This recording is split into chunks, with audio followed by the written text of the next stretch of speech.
Exposing the boys. I don't understand what is going on nowadays with all this talks about exposing and cancel culture. I think it's not cute and I think it should stop. But nonetheless, there are stories out there headlining on exposing men who may be attracted to trans women, transsexual women per se. Shauna Brooks, all over the media. She is an American actress, model, and activist, and she has been all over the blogs about her and No Nick Benzino.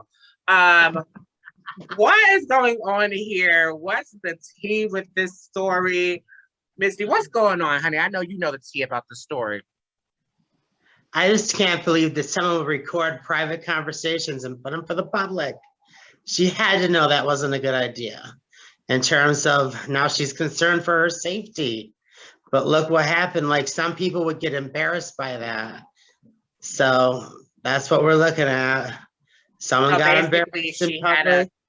Basically, she was on the phone talking to Benzino, but recording her audio and herself speaking back to him. Yeah, that does sound a little strange, and I'm trying to figure out the motive behind that. However, have we heard about this before, even before Shauna, where of course, trying to out a guy, or what does that even mean? What does it even mean to expose a guy that likes trans? Are we saying that these men are on the down low? Like, what does that even mean? Yeah, I think a lot of them are on the down low because the reality is these men, most of them, I would say probably 9 out of 10 of them, are living heterosexual identifying lives. So they have girlfriends, they have wives, they have families. When I say families, meaning like children, and they tip over into our world to, to play, to have a little fun, and, to live out whatever fantasies. Now, some of them get attached to it, and they start to even form relationships with us. I think the question is, what was the motivation with Shauna? Because, is it that she's frustrated and tired of being the side chick? Is it that she was trying to, be shady and out them and maybe get something out of it, like money? I don't know if she tried to maybe even blackmail him before she released everything to see if he would give her some money. I mean, it's so many different motivations that a girl could do something like that for. The fact of maybe, when you're engaged in a relationship with a guy like that, we have feelings. So sometimes your feelings get all wrapped up in it. And being the side chick, a lot of times you don't get the attention and the time and the energy and everything that comes along with it that, like, his wife or his girlfriend would get. And what happens is girls start to feel some kind of way about that. And then you want to like get revenge. So I wonder what the motivation was to do that. But I have never outed a guy. I have had wives call me because they found my number and question me as to who I am.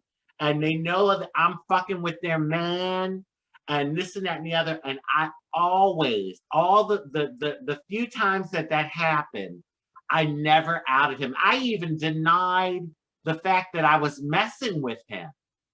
Now, that's just how I operate. I'm not the type of girl that want to put anyone out there because, the reality is you could ruin someone's life. You really could. I mean, let's just take, if a guy is married and he's dealing with you, right? For whatever reason, he has this other side of him.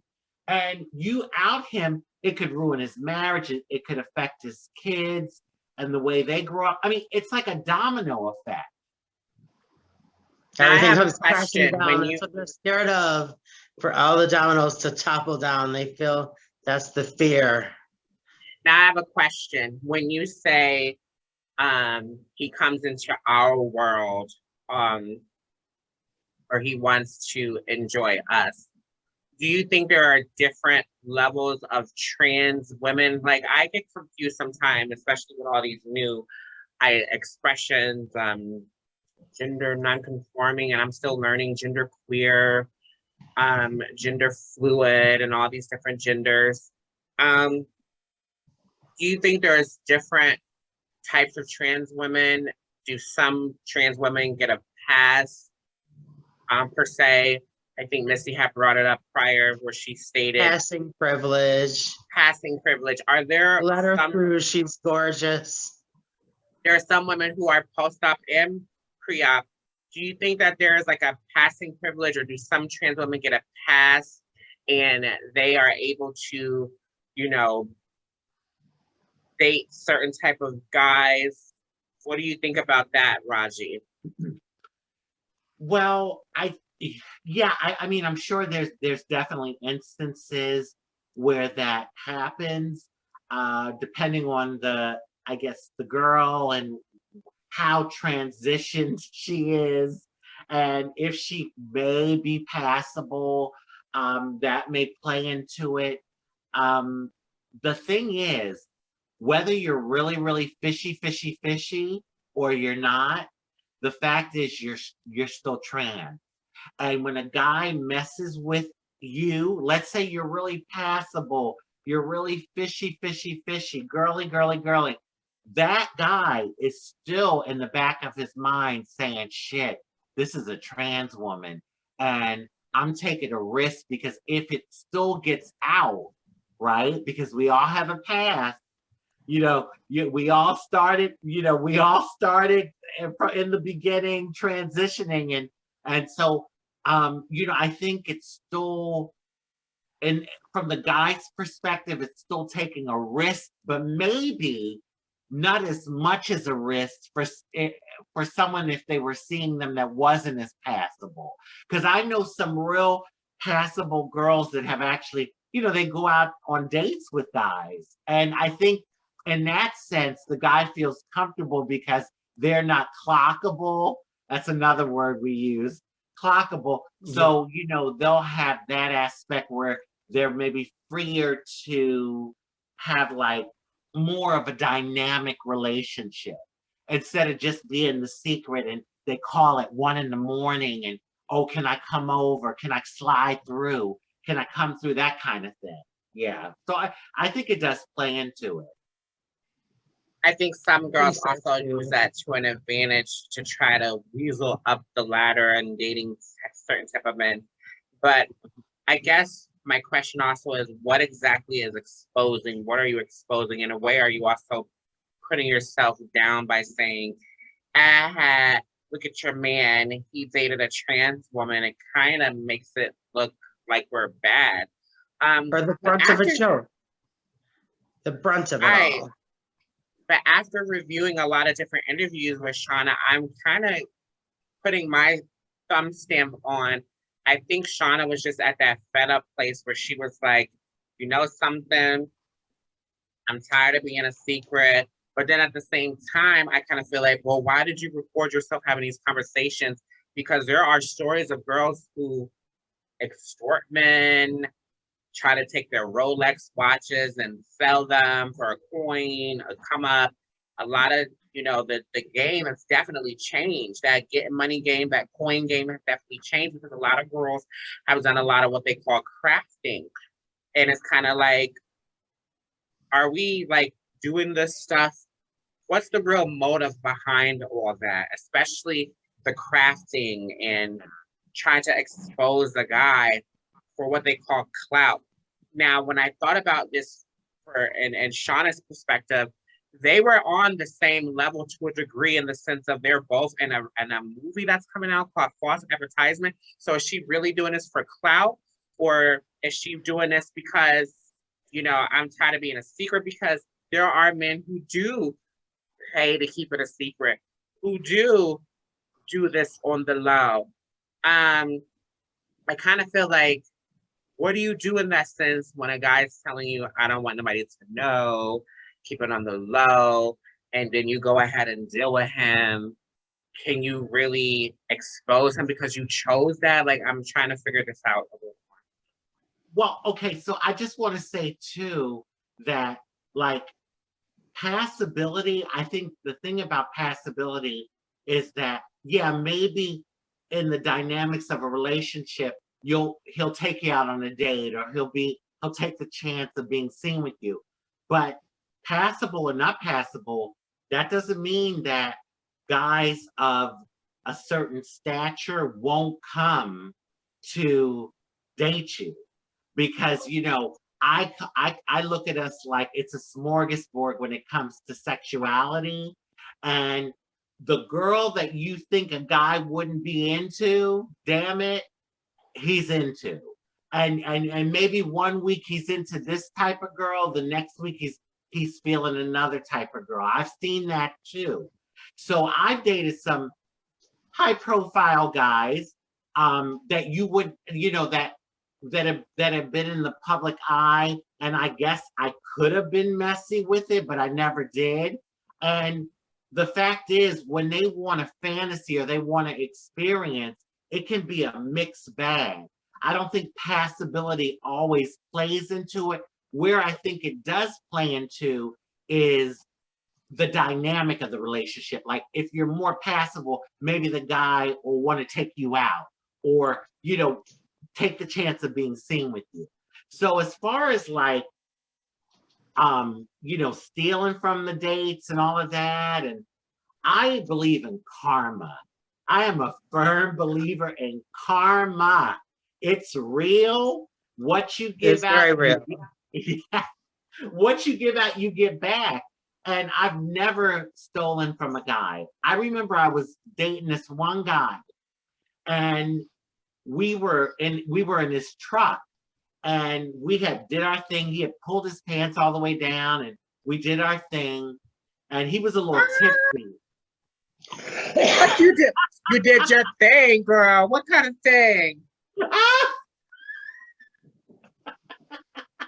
I think I'm giving away too much information. TMI. But we did our thing, and when he was kind of drunk, he was tipsy, he had come from the club and all of that. So he gets out his truck to fix his pants. And when he got out, I looked on the floor, and it was a wad of $100 bills. And I mean, it must have been a few $1,000s. And I picked it up, and he didn't even know it had fallen out. He was in his own zone. Now, I could have kept that money, but I didn't. When he sat back down in the truck, he closed the door. I took my hand and I said, "Here, you dropped this." He was like, "Oh shit. Oh baby. Oh my God, thank you for not stealing it. Oh man, I can't believe." Oh, he was like, he just couldn't believe it. But let me tell you, I believe in karma, and I also am not a stupid ass girl. Did he at least give you a pinch of the coin? Now I would have had to pinch it. I would have just. He did. He gave me 100. He gave me 100 more.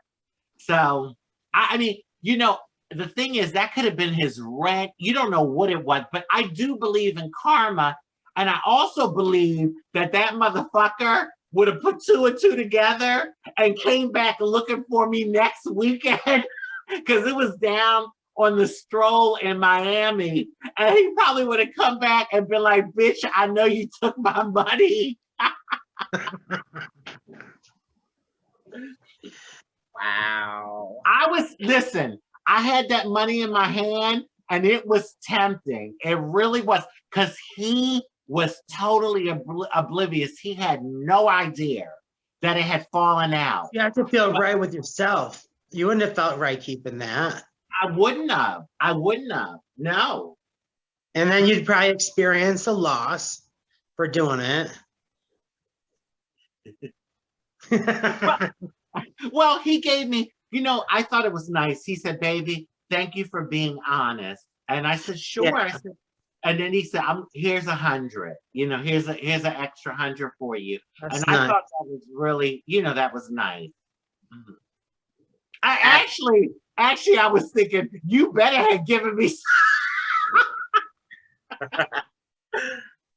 You So better I've have heard a lot children, about Daez. Miami. I've heard a lot of stories about Miami and the girls and the stroll and getting their coins. Girls were getting murked. Um, I have a girlfriend, her nickname is actually Miami, and she would tell me how sometimes the police will come knocking at her door and asking her to come identify bodies. And I used to be like, wow, like they really get let out in Miami, just knocking the girls. What do you think would cause a person to do that? Like they will date a girl, but then they will just murk her afterwards. Misty, you want to say something? Because Yeah. I don't want to. I mean, I can go. I think it but would be fear. I think that it would be motivated out of fear and also out of like, if they got really called out, like, I'm gonna tell everybody, haha, and then he wants to like silence her, maybe. Yeah. He wants no one to ever find out, no possible way anyone can find out. Yeah. And I also think too, it's a love-hate thing with us. The guys, they're sexually attracted to us, and it's almost like they have that like urge to be with something like someone like us. And then they do it, and after they do it, they regret it. And then Why? What makes it change so quick? What is that? You know, I I've think heard that, I've seen that. What is that? I think it's guilt. It's guilt because in their mind, they still believe that it's wrong. And in their mind, they feel like they gave into temptation. Do you know how many times I've had a guy, and after we're done, it becomes like a freaking psychology session. I had this one guy, he was like, well, because was with you, that doesn't mean I'm gay, right? And Oh, I that's said, how it started. doesn't it sound familiar? And then homeboy got on the floor and started doing push-ups. I'm like, okay, what? But but I said to him, I said, no, because I said, if you were gay, you wouldn't be attracted to this. You'd be attracted to a dude, a masculine guy, and you like femininity. So I said, don't really try to label it like you just are attracted to me and attracted to girls like me. You don't even have to label it, and and my mom always said growing up, she would say this, for every there's a lid for every pot. There's a lid for every Yeah, pot. true. Yeah.